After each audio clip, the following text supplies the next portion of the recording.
Sziasztok! A vallásokat és egyházakat bemutató videósorozat ezen részében az iszlám vallásról lesz szó. Ha érdekel a téma, bátorítalak, hogy miután végeztél, nézd meg a többi tartalmat is ebből a témából a csatornán. Fontosnak tartom leszögezni, hogy mindent megteszek annak érdekében, hogy a tartalom ítélkezés, illetve mindenféle szubjektív véleménytől mentes lehessen. Emellett nem vagyok valláskutató, illetve teológus, és nem vagyok kifejezetten szakértője sem a témának. Tehát kezdődjön az objektív tényeket tartalmazó, informatív videó az iszlámról. A nézéséhez kellemes időtöltést kívánok. Tartsatok velem!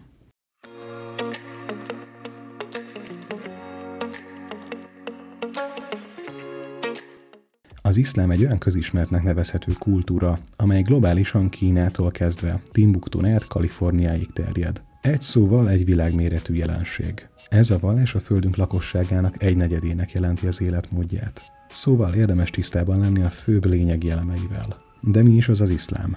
Miben hisznek a muszlimok, és mi a sária törvénye? Derítsük ki közösen.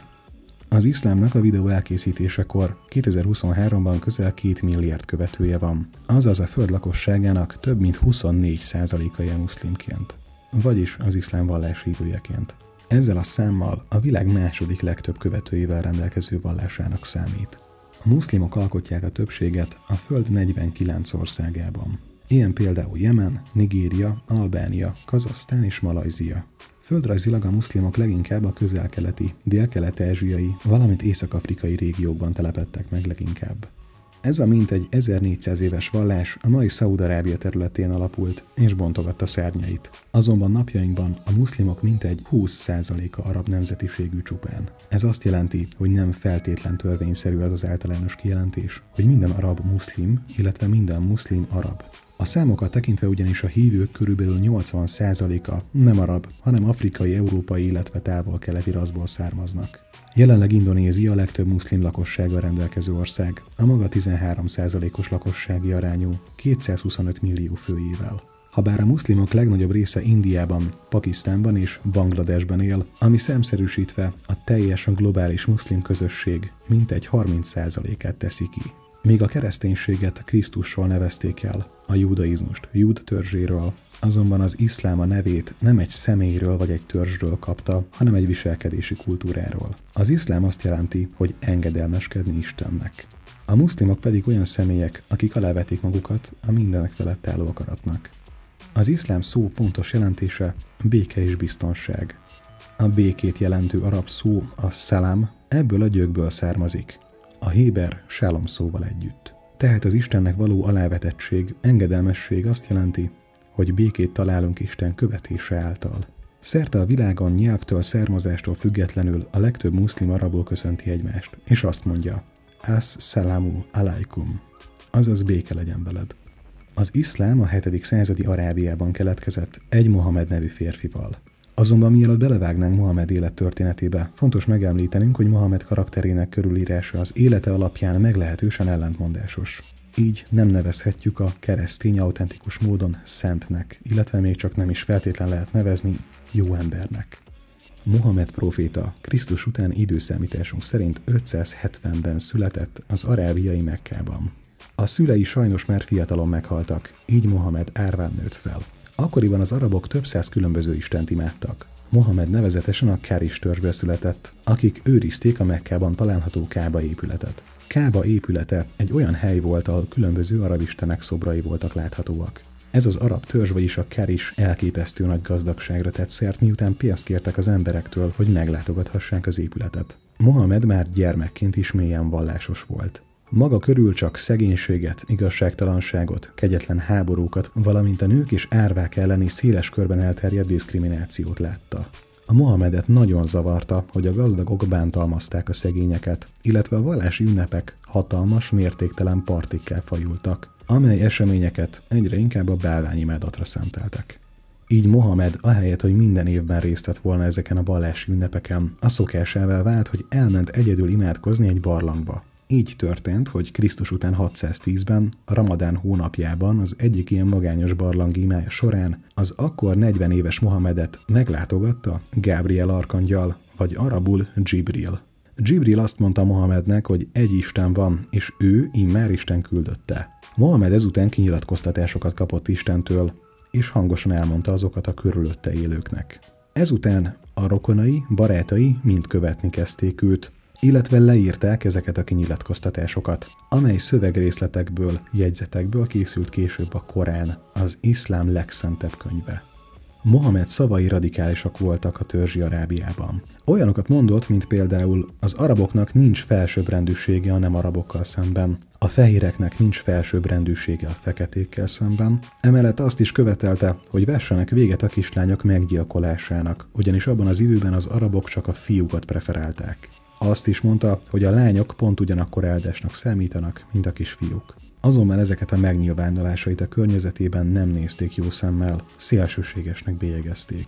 Így a szexista és hierarchikus Mekkában egyre több rossz akarója lett. Azonban a legfőbb oka ennek a Mohamed iránti ellenszenvnek az volt, hogy az egyisten hit elkezdte lerombolni az istenségek szobraira épített vállalkozásokat. Ugyanis az emberek rengeteg pénzt voltak hajlandóak azért fizetni, hogy ellátogassanak Kábába, hogy az ottani sok ezer bálványt imádhassák. Nem sokkal ezután a Mohamed iránti indulatok erőszakba kezdtek torkolni. A legkiszolgáltatottabb helyzetben a muszlimmá vált rabszolgák voltak, akiket gyakran megkínoztak, ha megtértek Mohamed szavára. A muszlimok azonban nem ütöttek vissza. Mohamed és Isten ugyanis betiltotta a követőinek az erőszak alkalmazását. A Korán azt állította, ha bárki is megöl egy embert, az olyanná válik Isten szemében, mintha az egész emberiséget pusztította volna el. Egy évtizednyi üldözés után a muszlimok Mohameddel együtt Medina városába menekültek, ami időszámításunk szerint 622-ben történt. Ez az időszámításunk szerint 622-es dátum egy nagyon fontos dátum, ugyanis ez jelenti az első évet az iszlám naptárában. Bár a keresztény kultúrkörbe tartozó népeknél jelenleg a Gergely naptár szerinti 2023-at írjuk, ebből adódik, hogy az iszlám naptár szerint azonban csak 1444-ben vagyunk. Bár 622-re már elvándoroltak Mohamed követői Mekkából, az ellenséges arabok még Medinában is támadták őket. Ekkor azonban állítólag Isten azt mondta Mohamednek, hogy megengedi nekik, hogy erőszakkal visszatámadhassanak. Mindemellett azonban Mohamed meghatározott néhány alapszabályt a harcra vonatkozóan, amelyek a következők. Nem szabad elpusztítani farmokat és csordákat, illetve nem bánthatják a nőket, időseket, gyermekeket és fogyatékosokat. Továbbá nem volt szabad az állatokban, a fákban és a növényekben sem kárt tenniük. A foglyokkal kedvesen kellett bánniuk, és senkit nem volt szabad megtéríteniük erőszakkal. Ezeket a szigorú háborús szabályokat azért határozták meg, hogy az ártatlan, békés civil lakosságot ne érje bántódás. Mohamed azt mondta, ha valaki nem mutat könyörületet, Isten sem mutat könyörületet iránta. Időszámításunk szerint 630-ra Mohamed 10 000 fős hadsereggel vonult be Mekkába. A fő céljuk az volt, hogy elpusztítsák a Kábában található bálványokat. 2 évvel később Arábia nagy része áttért az iszlámra, és Mohamed vezetésével egyesültek. Ezután 2 évvel, 632. június 8-án Mohamed meghalt.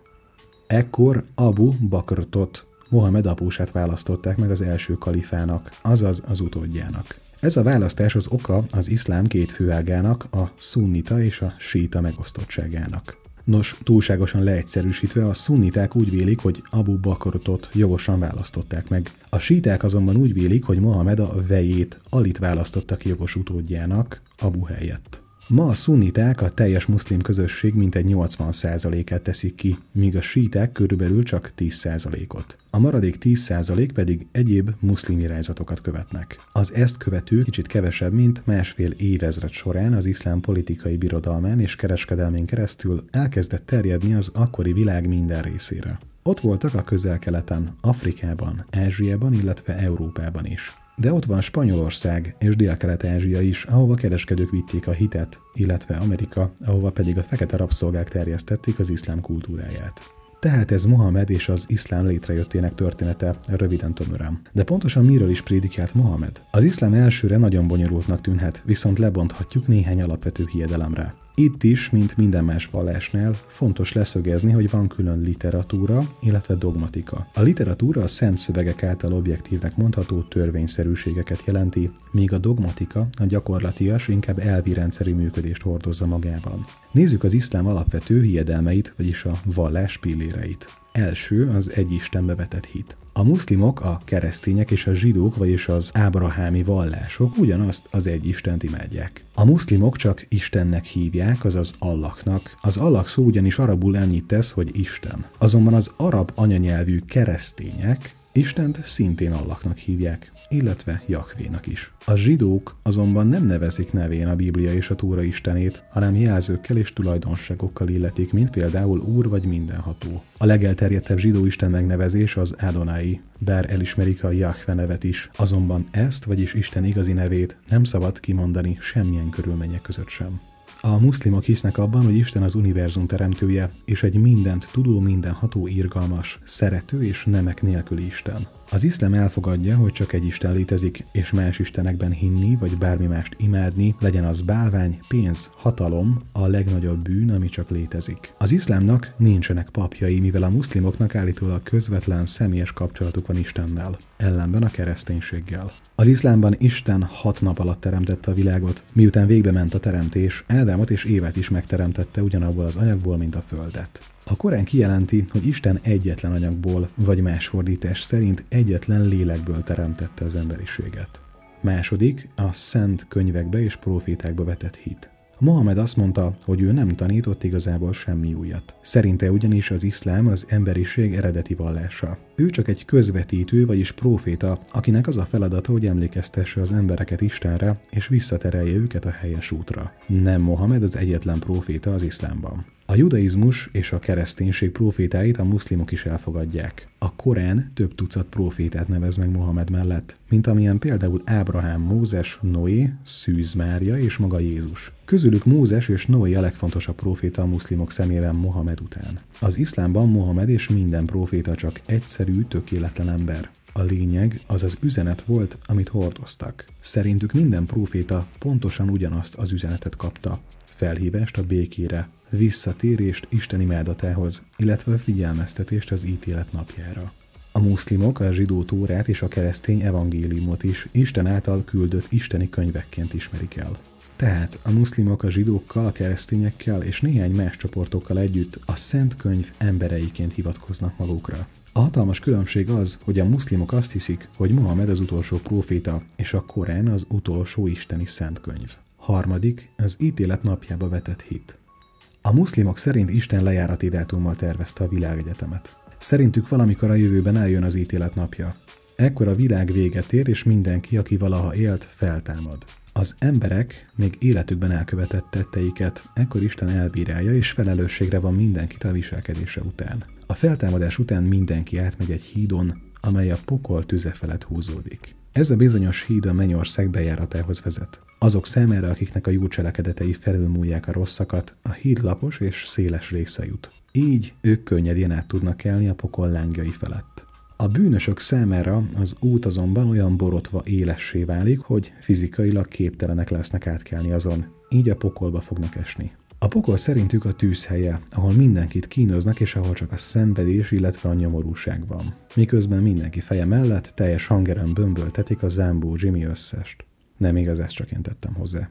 Erre a helyre olyan dolgok fogják juttatni az embereket, mint a gyilkosság, a lopás és a csalás. Minél több és minél súlyosabb bűnöket követett el valaki az élete során, annál biztosabb, hogy erre a helyre fog kerülni. Ezzel szemben a mennyország egy gyönyörű, teljes mészfolyokkal teli kert, ahol mindenki fiatal, egészséges, ahol újra egyesülnek a családok, és ott lesz mindenki, aki feliratkozott a harmadik űrcsatornára. Na jó, abba hagyom a viccelődést. Nos, érdekesség, hogy a legtöbb ember, aki a pokolba kerül, végül ugyancsak fel fog kerülni a mennybe, miután letöltötték a büntetésüket. Mivel Isten jó és könyörületes, azt akarja, hogy végül minden ember a mennybe lehessen, és élvezze az életet. Persze a legrosszabbak örökké lent fognak maradni, de ez más téma. Negyedik, a Korán. A Korán az iszlám legfőbb és legszentebb könyve. A Korán szó egyszerűen azt jelenti, hogy szavalni vagy hangosan kimondani. A muszlimok Isten igéjének tartják, amelyet autentikus módon arabul olvasnak. A Korán körülbelül 600 oldalas és 114 szúrára, azaz fejezetre oszlik. Minden szúra számozott versekre, vagyis ajatra bontódik tovább. Így bármilyen idézet megtalálható a Koránból a szúra és az ajat számának használatával. Ez olyan, mint a Bibliában a fejezetek és versek rendszere. A A Koránnak nincs narratív szerkezete. A szúrák és ájátok mértani hosszúsága szerint van rendezve, a leghosszabbaktól a legrövidebbekig. Tehát a Korán témája és narratívája sokat ugrál, így nincs egy koherens szerkezete, amely könnyedén értelmezhető lenne. A hadisz az iszlám második legfontosabb irodalma a Korán után. Míg a Korán Isten gondolatait tartalmazza, a hadisz nem Isten, hanem Mohamed mondásaiból tevődik össze, illetve lejegyzetelt tetteiből, amelyeket és amelyekről a társai hallottak, majd fogalmaztak át és írtak le. A hadisz egészíti ki a muszlimok szerint a Koránt azokkal a hasznos gyakorlati információkkal, hogy mégis hogy lehet valaki jó muszlim a hétköznapokban. Fontos megjegyezni, hogy a hadiszokat eleinte szóban adták át egymásnak a hívők, mielőtt lejegyzetelték volna őket. Tehát vannak ellentmondásos, illetve kifejezetten furcsa, megmagyarázhatatlan szövegek is ezek között. A hadiszokat így kénytelenek a muszlimok kategóriákba csoportosítani. A két kategória, amiben csoportosítják a hadiszokat, a hiteles és kevésbé hiteles hadiszok csoportjai. A hiteles hadiszokat erősnek, míg a hitelteleneket gyengének nevezik. Például van egy olyan, amiben Mohamed azt mondja, hogy bocsáss meg annak, aki bánt téged. Ezt erősnek tartják, mivel beleillik Mohamed próféta mondásaiba, és egy pozitív üzenettel rendelkezik. Azonban a hadisz, amelyik 72 szűzről beszél a mennyben, széles körűen gyengének számít, ezért a legtöbb muszlim egyszerűen nem hiszi el. Az, hogy minden muszlim a 72 szűzről álmodozna, csak egy mese. A muszlimok többsége pontosan jól tudja, hogy ez minden bizonnyal csak egy kitaláció. Szerintük Mohamed próféta soha nem mondott volna ilyet. A szunnita és síita muszlimok azonban abban is különböznek, hogy különböző hadisz gyűjteményt használnak. Még vannak olyan muszlimok, akik egyáltalán nem is követik a hadiszokban írtakat. Ők csupán a Koránt olvassák és tartják szent irodalomnak. 5. Az iszlám 5 pillére. Az 5. alapvető hitelem további 5 pillérre oszlik. Ezek a pillérek a muszlimok viselkedésének vázlataként szolgálnak. Ezekből az első a shahada. A shahada egyszerűen egy kijelentés. Nincs más Isten, csak Isten és Mohamed Isten hírnöke. Ez a lehető legrövidebb magyarázata annak, hogy miben hisznek a muszlimok és miről szól maga az iszlám vallás. A második a szalát. A szalát azt jelenti, hogy imádság, nem pedig azt, hogy saláta.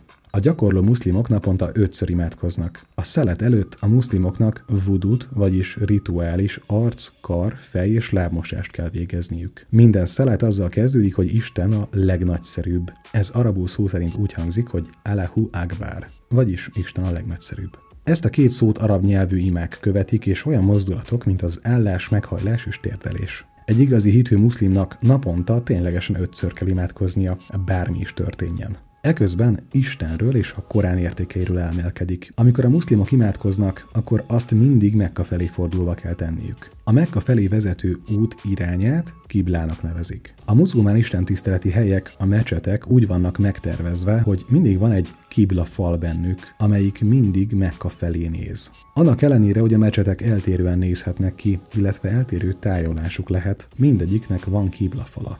A harmadik a zakat. A zakat egy jótékony célú vagyonadó, amelyet minden muszlim jótékony célokra fordít. A zakat adó minden bevételük 2,5%-et jelenti. A Korán azt mondja, hogy adjatok pénzt jókedvűen a rokonoknak, az árváknak, a rászorulóknak, az idegeneknek, a koldusoknak és a rabszolgáknak a kiszabadításukra. Manapság szerte a világon a muszlimok minden évben 200 milliárd és 1 billió dollár közötti összeget adományoznak jótékony célokra. Mohamed azt prédikálta, hogy a vagyon felhalmozása mohó dolog. Annak érdekében, hogy megakadályozzák a gazdagok szegényekből való profitálását, a Korán betiltja a kamatozó kölcsönöket. Így a gazdagság a muszlimok között csak valódi tisztességes munkából, esetleg kereskedelemből származhat. A negyedik a svám. A svám a böjtöt jelenti. A muszlimok Ramadán szent hónapjában böjtölnek hajnaltól egészen napnyugtáig. A böjt egészen pontosan a következőket tartalmazza. Tilos enni, inni, illetve dohányozni. A terhes nőknek, a betegeknek és a fogyatékosoknak azonban nem kell feltétlen böjtölniük. Illetve az éppen menstruáló nők is eldönthetik, hogy késleltetik a böjtjüket.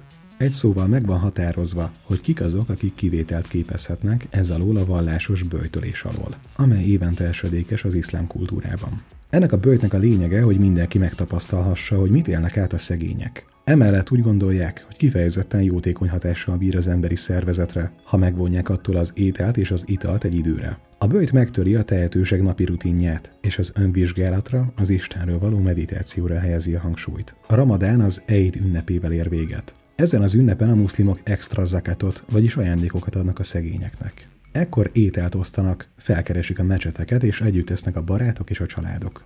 Az 5. a hadzs.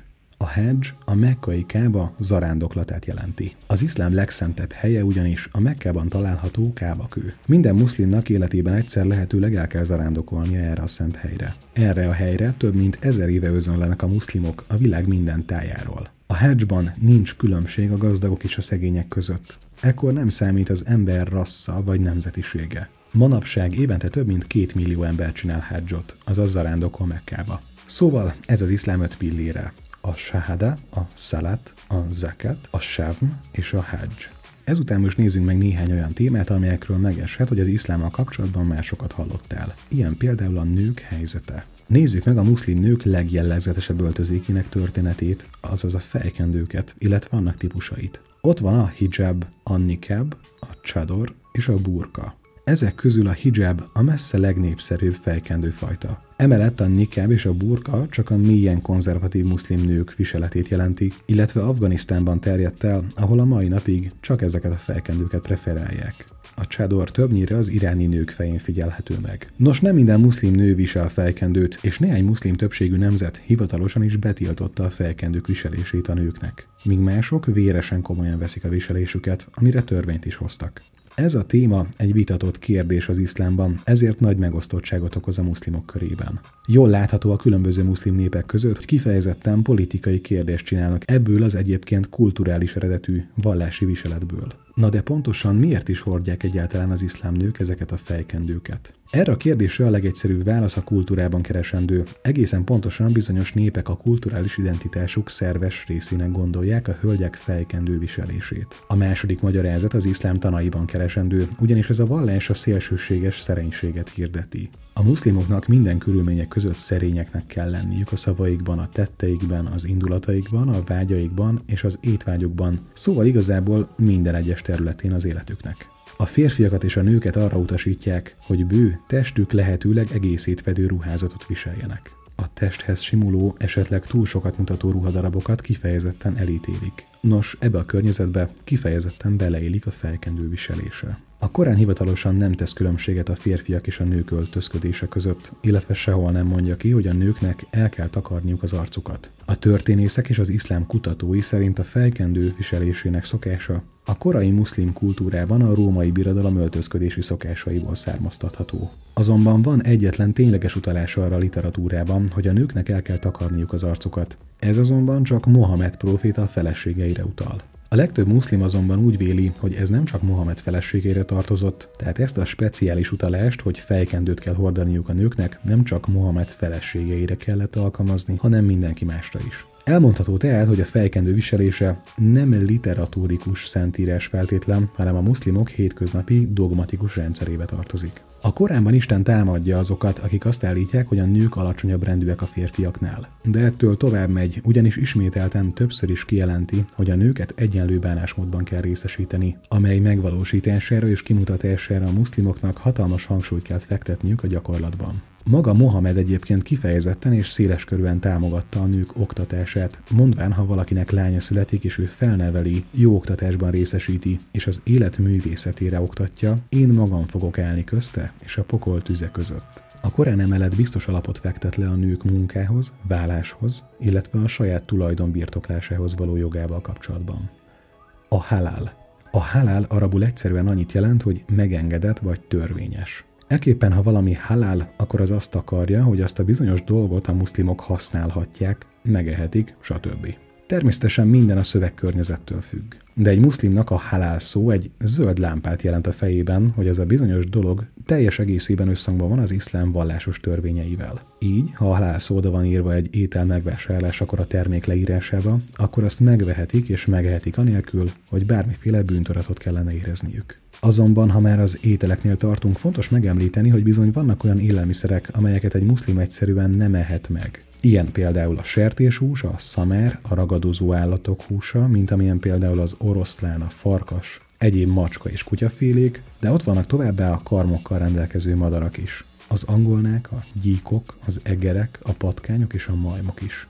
Emellett tilos vért inniuk, vagy bármi módon elfogyasztaniuk azt. Azonban nem csak az ételekre vonatkoznak a kifejezetten szigorúnak mondható iszlám tiltó törvényei, hanem bizony az alkoholra is. Mindezt azzal magyarázza az iszlám dogmatikája, hogy az alkoholos italok kifejezetten rossz hatással vannak az emberi szervezetre, az egészségre és a társadalmat is elrontja. Így teljes egészében tiltva van a muszlimok számára, hogy életükben akár csak megkóstolhassák az alkoholt. Itt halkan szeretném megjegyezni, hogy szerintem nagyon érdekes, de magának az alkohol szónak az eredete az arab al-kuhl szóból ered. Nos, ahhoz, hogy egy hús halál legyen, az állatnak nem szabad szenvednie, mielőtt levágják. Illetve a kivégzést is gyorsan, teljesen fájdalommentesen kell végrehajtani. A nyak elvágásakor bevett szokás, hogy Isten nevét kell mondogatni, így megszentelődik a levágott állat húsa. Emellett úgy tartják, hogy az Isten szónak említése megnyugtatja az állatokat, és nem éreznek tőle fájdalmat. Fontos megjegyezni továbbá, hogy az állatok nem félhetnek a haláluk előtt. Nem szabad látniuk vagy hallaniuk, ahogy a társaikat leölik, illetve pengét sem láthatnak addig a pontig, amíg el nem érkezett az életük utolsó perce. Mindez azért fontos a muszlimoknak, mert az állatkínzás kifejezetten tiltott, súlyos bűnnek számít a Korán szerint. Mohamed azt mondta, hogy az állattal elkövetett jó cselekedet ugyanolyan érdem, mint az emberrel elkövetett jó cselekedet. Míg az állattal szembeni kegyetlenség ugyanolyan rossz, mint az emberrel szembeni kegyetlenség. A sária törvénye. A Koránban 3-szor is meg van említve ez a bizonyos elrendezés, vagy ha úgy tetszik törvény, amely arra bizonyos módra utal, hogy egy muszlimnak élnie kell, hogy a lehető legelfogadottabb lehessen Isten szemében. Ez az a bizonyos nagybetűs út, amelyen járniuk kell.